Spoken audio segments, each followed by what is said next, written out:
ತೇಜಸ್ವಿ ಸೂರ್ಯರವರು ನಮ್ಮ ಕರ್ನಾಟಕದ ಬೆಂಗಳೂರು ದಕ್ಷಿಣ ಕ್ಷೇತ್ರದ BJPಯಿಂದ ಆಯ್ಕೆಯಾಗಿರ್ತಕ್ಕಂಥ ಲೋಕಸಭಾ ಸದಸ್ಯರಿದ್ದಾರೆ.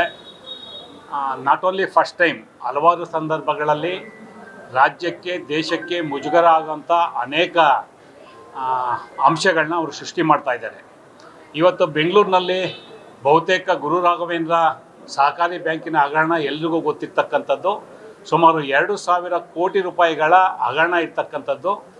ಬಹುತೇಕ ಇದಕ್ಕೆ ಉತ್ತರ ಕೊಡೋದಕ್ಕೆ ಸಾಧ್ಯ ಆಗದಲ್ಲೇ ಇರ್ತಕ್ಕಂಥ ತೇಜಸ್ವಿ ಸೂರ್ಯರವರು ಅನೇಕ ಸಂದರ್ಭಗಳಲ್ಲಿ ಅನೇಕ ವಿವಾದಾತ್ಮಕ ಹೇಳಿಕೆಗಳನ್ನ ಕೊಡುವಂಥ ಪ್ರವೃತ್ತಿಯನ್ನು ಹಲವಾರು ಸಂದರ್ಭಗಳಲ್ಲಿ ಮಾಡ್ತಾ ಇದ್ದಾರೆ.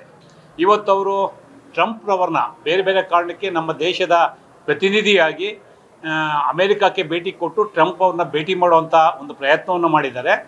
ನಮಗಿರ್ತಕ್ಕಂಥ ಮಾಹಿತಿ ಪ್ರಕಾರ ಅವರು ಅಧಿಕೃತವಾಗಿ ಟ್ರಂಪ್ರವ್ರನ್ನ ಭೇಟಿ ಮಾಡೋದಕ್ಕೆ ಯಾವುದೇ ಪೂರ್ವ ಕಾರ್ಯಕ್ರಮ ನಿಗದಿ ಇಲ್ಲದೇ ಇದ್ದರೂ ಸಹ ಪ್ರಧಾನಮಂತ್ರಿಗಳ ಕಾರ್ಯಾಲಯದ ಮತ್ತು ಪ್ರಧಾನಮಂತ್ರಿಗಳ ಹೆಸರನ್ನು ದುರುಪಯೋಗ ಮಾಡಿಕೊಂಡು ನನಗೆ ಪ್ರಧಾನಮಂತ್ರಿಗಳಿಂದ ಒಂದು ಆದೇಶ ಬಂದಿದೆ ಅನ್ನೋ ಮಾತನ್ನು ಹೇಳೋದ್ರ ಮೂಲಕ ಟ್ರಂಪ್ ಅವ್ರನ್ನ ಭೇಟಿ ಮಾಡೋದ ಪ್ರಯತ್ನವನ್ನು ಮಾಡಿದ್ರು.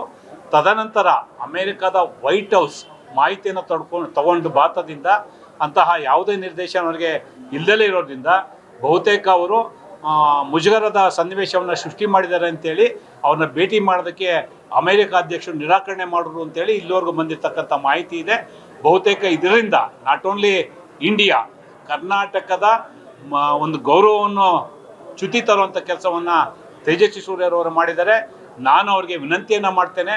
ಅನೇಕ ಸಂದರ್ಭಗಳಲ್ಲಿ ಅವರು ಮೌಲ್ಯಗಳ ಬಗ್ಗೆ ಮಾತಾಡ್ತಾರೆ, ಅನೇಕ ನೈತಿಕತೆಯ ವಿಷಯಗಳನ್ನ ಎತ್ತುತ್ತಾರೆ. ಅವರಿಗೆ ನಿಜಕ್ಕೂ ನೈತಿಕತೆ ಇದ್ದರೆ, ಮೌಲ್ಯಗಳ ಬಗ್ಗೆ ನಂಬಿಕೆ ಇದ್ದರೆ ಅವರು ಏನಕ್ಕೆ ಟ್ರಂಪ್ ಅವ್ರನ್ನ ಸುಳ್ಳು ಮಾಹಿತಿ ಕೊಟ್ಟು ಭೇಟಿ ಮಾಡುವಂಥ ಪ್ರಯತ್ನ ಮಾಡಿದ್ರು ಅನ್ನೋಂತಹ ಸತ್ಯವನ್ನು ಜನರ ಮುಂದೆ ಹೇಳಬೇಕು. ಅದರ ಜೊತೆಗೆ ಈ ದೇಶದ ಕರ್ನಾಟಕದ ವಿಶೇಷವಾಗಿ ಬೆಂಗಳೂರು ದಕ್ಷಿಣ ಲೋಕಸಭಾ ಕ್ಷೇತ್ರದ ಮತದಾರರ ಕ್ಷಮೆಯನ್ನು ಕೇಳಬೇಕಂತೇಳಿ ನಾನು ಕಾಂಗ್ರೆಸ್ ಪಕ್ಷದ ಪರವಾಗಿ ಸನ್ಮಾನ್ಯ ತೇಜಸ್ವಿ ಸೂರ್ಯರವರಿಗೆ ಒತ್ತಾಯವನ್ನು ಮಾಡ್ತೇನೆ.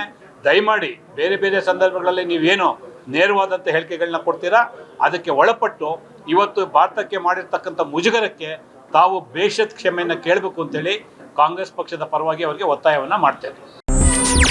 ಹೆಚ್ಚಿನ ಸುದ್ದಿಗಳಿಗಾಗಿ ನಮ್ಮ ಚಾನೆಲ್ನ ಸಬ್ಸ್ಕ್ರೈಬ್ ಮಾಡಿ.